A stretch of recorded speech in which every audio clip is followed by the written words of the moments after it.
Star కండిషన్లో parameters అన్ని డిఫాల్ట్గా ఉంటాయి. సో దీనికి ఫాస్ట్ టైం ఎంత పెట్టుకుంటాం. సో అంటే శాంపుల్ మనం యాడ్ చేసింది డిజాల్వ్ అవ్వడానికి. ఎక్స్టర్నల్గా డిజాల్వ్ చేస్తే మినిమం 60 సెకండ్స్ పెట్టుకోండి. ఒకవేళ ఎక్స్టర్నల్గా డిజాల్వ్ చేయకుండా డైరెక్ట్ ఇక్కడ పెట్టేస్తే మినిమం 120 సెకండ్స్. ఓకేనా. నెక్స్ట్ టైట్రేషన్ పారామీటర్స్ అన్ని డిఫాల్ట్గానే ఉంటాయి. నెక్స్ట్ సో ఎంత వాల్యూమ్ కన్వర్షన్ అవుతుంది తీసుకొని మన శాంపుల్ వెయిట్ని బేస్ చేసుకొని బ్యాక్ క్యాలిక్యులేషన్ చేసుకొని వాల్యూమ్ పెట్టుకోండి ఫార్ములా. సో సపోజ్ మీరు 0.1 0.2 తీసుకుంటే మ్యాక్సిమం 10 to 12 ml అలా కన్జ్యూమ్ అవుతుంది. సో నేను అందుకని జస్ట్ మీరు ఎంత తీసుకుంటారు నార్మల్గా వెయిట్ 0.2 grams అది డిఫైన్ అవుతుంది. అది స్టాప్ వాల్యూమ్ నేను డిసైడ్ చేస్తాను. ఓకే ఇక్కడ 15 ml పెడుతున్నారా లేదంటే తీసేసుకో. సో ఇక్కడ స్టాప్ ఇప్పి మనకు కావాల్సిన 9 rupees కాదు కదా. సో అందుకనేసి వాల్యూమ్ ఆఫ్ ఇది 5 ml పెట్టండి. ఇది అవసరం లేదు. ఇది అప్లికేబుల్ ఉన్నప్పుడు ఇది కూడా అవ్వలేదు. స్టాప్ ఇది మనం సింగిల్ ఎండ్ పాయింట్ కానీ ఏదైనా పెట్టామనుకోండి. సింగిల్ వద్దు నాకు. స్టాప్ ఈపీ ఆఫ్ పెట్టేసి వాల్యూమ్ ఆఫ్టర్ ఈపీ అంటే ఈపీ వచ్చిన తర్వాత 5 ml తర్వాత 50 ml చెప్పి కదా. కానీ అది స్టాప్ ఈపీ అప్లికేబుల్ అయినప్పుడు మాత్రమే దానికి ఇది లింక్ అయి ఉంటుంది. స్టాప్ ఈపీ అనేది జనరల్గా రావడానికి ఎండ్ పాయింట్ వచ్చిన వెంటనే స్టాప్ అయిపోవడానికి అంతే కదా. ఈ కమాండ్తో బేస్ చేసుకొని ఇది లింక్ అయ్యి ఉంటుంది. సో ఇక్కడ మనకి ఈపీ వస్తుంది. ఈ ఈపీ వచ్చిన తర్వాత నాకు ఇక్కడ ఎంత వాల్యూమ్ కన్జంప్షన్ అవ్వాలి అనేసి అందుకనేసి మనం ఇక్కడ ఇది ఆఫ్ పెడుతున్నాం. మనకు కావాల్సింది అలా 1 పెడితే కొన్ని ఇష్యూస్ వచ్చి మనకు ప్రాపర్గా కూడా రావు ఇనీషియల్గానే. సో టైట్ అండ్ ఇనీషియల్గా యాడ్ అవ్వగానే అక్కడ కూడా ఎలక్ట్రో స్టేబుల్గా ఉంటుంది ఇనీషియల్గా. సో దాని తర్వాత ఏంటి అంటే మళ్ళీ ఆటోమేటిక్గా అక్కడ నాయిస్ జనరేట్ అయినా కానీ ఈపీ డిటెక్ట్ చేస్తాం. సో అందుకే మనం స్టాప్ ఈపీ ఆఫ్ చేసాం. సో వాల్యూమ్ ఆఫ్ ఈపీ కూడా అప్లికేబుల్ అవ్వదు. సో మన స్టాప్ కండిషన్స్లో పెట్టేది ఓన్లీ స్టాప్ వాల్యూమ్ ఒకటే. Next potentiometric evaluation. So potentiometric ఎవాల్యుయేషన్లో ఇది జెట్ మోడ్కి ఈపీ క్రైటీరియన్ డిఫాల్ట్గా 5 వస్తుంది, మెట్ మోడ్ 30 వస్తుంది. సో బేస్డ్ ఆన్ మన రిక్వైర్మెంట్ బేస్ చేసుకునేది పెట్టుకోవచ్చు. సో ఇందులో ఆల్ కాకుండా మనకు వచ్చేది ఒకటే ఎండ్ పాయింట్ కాబట్టి అది గ్రేటెస్ట్. సో నేను ఎప్పుడైతే స్టాప్ వాల్యూమ్ పెట్టానో ఆ స్టాప్ వాల్యూమ్ మొత్తం కన్జంప్షన్ అయిపోయి అందులో గ్రేటెస్ట్ ఏదైతే ఉందో హయ్యర్ పొటెన్షియల్ దగ్గర ఈపీ డిటెక్ట్ చేస్తాం. సో ఇవి మ్యాక్సిమం పారామీటర్స్. ఇందులో మిగిలిన ఏవి అవసరం ఉండవు. ఒకవేళ మా రిక్వైర్మెంట్ ఉంటే ఓన్లీ ఒక ఫిక్స్డ్ ఎండ్ పాయింట్ ఒకటి మీరు అందుకే యూజ్ చేసుకోవచ్చు. కానీ ఫ్యాటీ యాసిడ్స్ కానీ అనాలిసిస్ కొంచెం చూసుకొని buffer capacity issue. So next ఇక్కడ క్యాలిక్యులేషన్. సో ఫస్ట్ క్యాలిక్యులేషన్లో ఏంటంటే రిజల్ట్ నేమ్. నేను రిజల్ట్ మాత్రమే నేమ్ ఇది. సో అలాగే యూనిట్స్ నార్మాలిటీ కాబట్టి మోల్ ఫర్ లీటర్. అదే మీకు శాంపుల్ అయితే పర్సంటేజ్ వస్తుంది. నెక్స్ట్ డెసిమల్ ప్లేసెస్ ఏంటి అలాగే ఫార్ములా. సో ఏదైతే ఉందో ఇక్కడ శాంపుల్ మీరు ఫార్ములా పెట్టేటప్పుడు చూసుకోండి. సో నార్మాలిటీ ఫార్ములా ఏంటి శాంపుల్ సైజు ఇంటూ ఒకవేళ గ్రామ్స్లో మీరు వెయిట్ తీసుకుంటే into 1000 divided by molecular weight ఏదైతే స్టాండర్డ్ యూజ్ చేస్తున్నారో divided by EP volume. So first sample size అనేది మనము ఇక్కడ సబ్ శాంపుల్ డేటాలో పెట్టాం. ఓపీలో క్రియేట్ చేశాం కాబట్టి సబ్ శాంపుల్ డేటాలో ఏ పర్టికులర్ ఓపీ HCl-O4 ఎన్ఏబుల్ చేసింది HCl-O4 కాబట్టి HCl-O4 ఇక్కడ దాన్ని సబ్సెట్ శాంపుల్ సైజ్ ఇది శాంపుల్ సైజ్ ఇంటూ 1000 ఇవ్వాలా డివైడెడ్ బై 204.22 కానీ 23 కానీ ఏది ఉంటే అది చేసుకోవచ్చు. దాన్ని సివోయ పైన డివైడెడ్ బై మనకు వాల్యూమ్ ఎంత కన్వర్షన్ అవుతుందో కావాలి. సో అలాంటప్పుడు ఫస్ట్ ఇక్కడ సెర్చ్ చేసి తీసేయండి. ఫస్ట్ దాని కేటగిరీ ఏంటి మనం యాడ్ చేసినవి ఫిల్ స్టిరో రిక్వెస్ట్ డేటివ్ అన్ని కమాండ్స్ కాబట్టి ఇది కమాండ్ వెర్బస్లో మనం ఇక్కడ యాడ్ చేసినవన్నీ వస్తాయి. సో ఎందులో ఈపీ డిటెక్ట్ అవుతుంది కావాల్సింది మనకి ఇక్కడ మెటీరియల్లో. సో మెటీరియల్లో ఇక్కడికి వచ్చేసి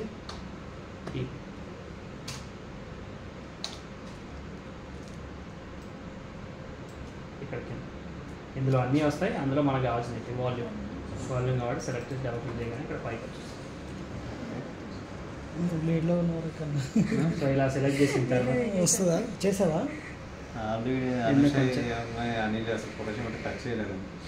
చేసినా చేయలేదు మీరు ఆన్నే చేసిన దగ్గర కన్ఫ్యూజన్ ఒక వారం రోజులు error run error check error run test formula incorrect error ఏమన్నా అక్కడే ఎర్రర్ వస్తుంది.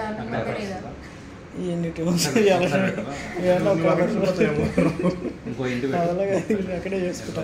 ఇక్కడ ఇంటి పెట్టినారా? ఒకసారి కొద్దిగా అలవాటు అయితే ఈజీ అవుతుంది. నార్మాలిటీ బయట ఓకే అది కావాలి. ఎర్ర వస్తుందా? ఫార్ములా తప్పు క్రియేట్ చేసి అక్కడ ఎర్రర్ అని అంటారు. ఏదైనా మీరు మల్టిప్లికేషన్ డివిజన్స్ పెట్టేసి ఇచ్చారంటే ఓకే నెక్స్ట్ ఇది సేవ్ రిజల్ట్ ఇన్ సో ఇక్కడ ఏంటి అంటే ఈ రిజల్ట్ వ్యూ పర్పస్లో మాత్రమే. సో కాబట్టి ఇక్కడ సేమ్ అదే మళ్ళీ సబ్ శాంపుల్ డేటాలో HCL ఓవర్లో ఆల్రెడీ మనం నార్మల్ టైం క్రియేట్ చేసాం రిజల్ట్కి. సో సెలెక్ట్ చేసుకొని అప్లై. సో అప్పుడు ఇక్కడ రిజల్ట్ వస్తుంది. రిజల్ట్ వచ్చిన తర్వాత అది వ్యూ మాత్రమే అవుతుంది శాంపుల్ లిస్ట్లో. సో ఇక్కడ దీనికి క్యారెక్టర్ స్టాటిస్టిక్స్ అనేది ఎనేబుల్ చేసాం, ఎందుకంటే దానికి ఆటోమేటిక్గా క్యాలిక్యులేట్ చేసుకోవాలి కాబట్టి. నెక్స్ట్ సేమ్ అలాగే ఇప్పుడు నెక్స్ట్ క్యాలిక్యులేషన్ వచ్చేసి ఆ నార్మాలిటీ యూజ్ చేసి శాంపుల్ క్యాలిక్యులేట్ చేయడం, దానికి యావరేజ్ రావడం. నార్మాలిటీకి యావరేజా లేకపోతే నార్మాలిటీకి యావరేజ్ అంతేనా? నార్మాలిటీ ఫార్ములాలో యూజ్ చేయమా సార్? నార్మల్ ఫార్ములాలో అది కూడా కావాలి. శాంపుల్ వాడేటప్పుడు ఆ నార్మాలిటీ డిఫాల్ట్గా తీసేసుకొని పెట్టుకోవచ్చు. అదే టీఎంఎల్ ఎలాగైతే మనం తీసుకోవచ్చు, ఇక్కడ కూడా తీసుకోవచ్చు. సిస్టమ్ వేరియబుల్ అని ఉన్నాయి కదా మనకి, అవే ఇక్కడ తీసుకోవచ్చు. చూపిస్తాను ఇందులో. ఇక్కడ వ్యూ. సో ఇప్పుడు నేను నాకేంటి సపోజ్ నాకు ఇప్పుడు నార్మాలిటీ అదే మీరు ఏదైనా శాంపుల్ది పెట్టాలనుకోండి.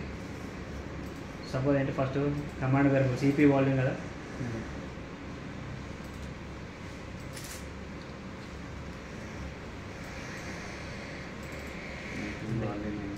ఈపీ వాల్యూమ్ ఇంటూ ఏం కావాలి, దాని నార్మాలిటీ కావాలి. సో నార్మాలిటీ కావాలన్నప్పుడు ఏంటంటే అక్కడ సిస్టమ్ వేరియబుల్స్ అన్నమాట. సిస్టమ్ వేరియబుల్ సెలెక్ట్ చేసుకుంటే ఇక్కడ కింద వస్తుంది మనం ఏవైతే క్రియేట్ చేస్తాం. ఓన్లీ వాల్యూ మాత్రమే సెలెక్ట్ చేసుకోవాలి. ఇంటూ ఇక్కడ వచ్చింది value HCL factor 10 into 10 sample size divided by మనకి మళ్ళీ ఇక్కడ శాంపుల్ ఏదంటే సబ్ శాంపుల్ HCL ఫోర్లో శాంపుల్ సైజ్.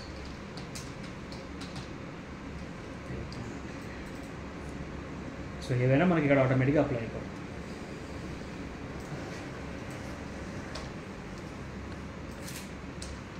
ఇది ఇప్పుడు మీరు యావరేజ్ సో యావరేజ్ కావాలి కాబట్టి మనకు అది కూడా కమాండ్ వేరియబుల్స్. సో కమాండ్ వేరియబుల్స్లో అన్నీ ఉన్నాయి. నాకు ఇందులో దేనికి యావరేజ్ కావాలి, నాకు ఇందులో రిజల్ట్ క్యారీ అవుట్ క్యాలిక్యులేషన్ 1లో వస్తుంది. సో ఇది సెలెక్ట్ చేసుకున్నాను, దానికి యావరేజ్ కావాలి వచ్చే రిజల్ట్కి. సో ఇక్కడ మీన్ అని సెలెక్ట్ చేయగానే మీన్ వచ్చేస్తుంది. నాకు మీన్ వస్తుంది, ఆ మీన్ కూడా ఈ రిజల్ట్కి వస్తుంది. మీన్ వచ్చేస్తుంది. నెక్స్ట్ మీన్ అనేది సేవ్ అవ్వాలి కదా సిస్టమ్ వేరియబుల్స్లో. సేమ్ అది ఇక్కడ మరి సిస్టమ్ వేరియబుల్స్లో సెలెక్ట్ చేసుకొని వాల్యూ ఆఫ్ HCL ఇక్కడ స్టాటిస్టిక్స్ అనేది తీసేస్తాం. సో ఓన్లీ ఫార్ములాకి మాత్రమే ఎనేబుల్ చేసుకోవడం. తర్వాత ఫిల్ అనేది డిఫాల్ట్గా వచ్చేస్తాయి. నెక్స్ట్ ఇక్కడ స్టిల్ ఆఫ్ దాన్ని ఏమి ఇక్కడ చేంజ్ ఆఫ్, ఇది సేవ్. సో ఇప్పుడు నాకు మెథడ్ కూడా క్రియేట్ అయిపోయింది. సో ఇప్పుడు నేను దీన్ని రన్ చేయాలి అనుకుంటే నెక్స్ట్ స్టెప్ ఏది ఉంది, ఒక ఫ్లోలో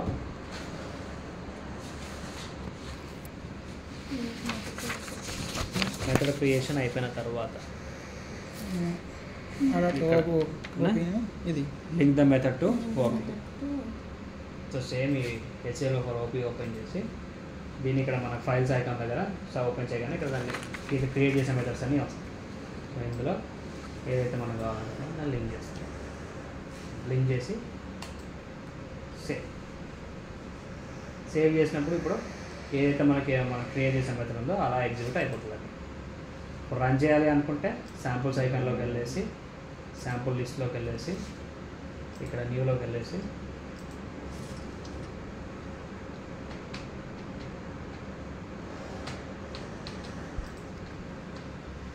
ఏదైతే ఉందో సెలెక్ట్ చేసి యాడ్.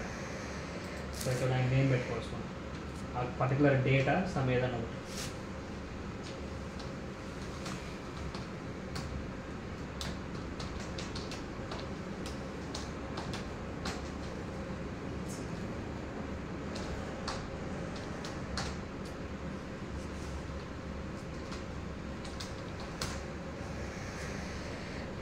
సో ఇక్కడ డేటాబేస్ వైస్ పెట్టుకొని మీరు ఇక్కడ 2 ఆప్షన్స్ ఉంటాయి, ఇంక ప్లే, ఇది సిరీస్ ప్లే.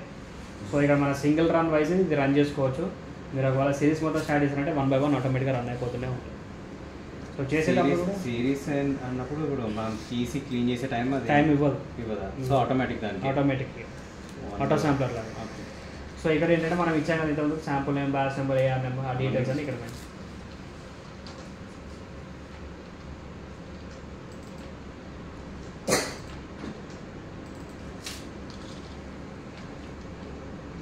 ఇవన్నీ నేను ఎగ్జిక్యూట్ చేసే ముందు ఇస్తాను కదా దాంట్లో. ఇవ్వాలి, ఎగ్జిక్యూట్ చేసే ముందు ఇచ్చేసి జస్ట్ నేను పెడుతున్నాను ఇక్కడ, సేవ్ ఏం చేయట్లేదు. సో ఇలా ఇచ్చేసుకొని మనం ఇక్కడ స్టార్ట్ చేసాము అంటే సేవ్ ఆప్షన్ అడుగుతుంది. సేవ్ చేసిన తర్వాత మాత్రమే ఇది ఎగ్జిక్యూట్ అవుతుంది. ఒకవేళ మీరు ఇక్కడ లోడ్ చేసి రన్ చేయకుండా ఉన్నా కానీ అది కూడా చూపిస్తుంది, నాట్ అనలైజ్డ్ సబ్ శాంపుల్స్ అనేసి. శాంపుల్ సైజ్ ఏంటి సార్? వెయిట్ మనం ఏదైతే స్టాండర్డ్ తీసుకుంటున్నామో సో దాని వెయిట్ ఎంత తీసుకుంటాం, శాంపుల్ వెయిట్. స్టాండర్డ్ 5 పెడితే 5 ఒకసారి రన్ అవుతాయి. శాంపుల్ ఇండివిజువల్ రన్ యాడ్ చేయాల్సింది. స్టాండర్డ్స్ అంటే హెచ్పిఎల్సీ కాదు, 5 రన్ చేయడానికి నువ్వు బీకర్ తీసి మళ్ళీ క్లీన్ చేసి మళ్ళీ పెట్టాలి. అదేంటంటే సీక్వెన్స్ వైజ్. సీక్వెన్స్ ఇది మనకు ఆటో శాంప్లర్ లాగా కాదు కదా, సింగిల్ వాయిస్ కాబట్టి మాన్యువల్ హెచ్పిఎల్సీ. సో ఈ శాంపుల్స్ ఐకాన్లో ఏమిటి అంటే చాలా శాంపుల్ లిస్టు ఆల్రెడీ మనం లోడ్ చేసి రన్ చేయడానికి. కంట్రోల్ సెట్ అవసరం ఉండదు. నెక్స్ట్ ఇక్కడ సర్చ్ క్వెరీస్ అంటే మనం రన్ చేసినవి డేటా ఇక్కడ చూడడానికి. 9059672652. నెక్స్ట్ ఇక్కడ శాంపుల్ ప్రొఫైల్ అని మనం క్రియేట్ చేయడానికి ఇది లాస్ట్ సిస్టమ్. లంచ్కి వెళ్ళి ఉంటాడేమో. మేడం రన్ చేస్తారా? హెచ్ఎల్ ఓపర్ ఉందా లేదా నార్మల్ ఎనీ వచ్చి రన్ చేస్తారా? హలో ఎన్నో వచ్చి రన్ చేస్తాను. ఎక్కడ ఉన్నావు? సరే మేడం రన్ చేస్తారా? ఫోన్ చేస్తున్నావా?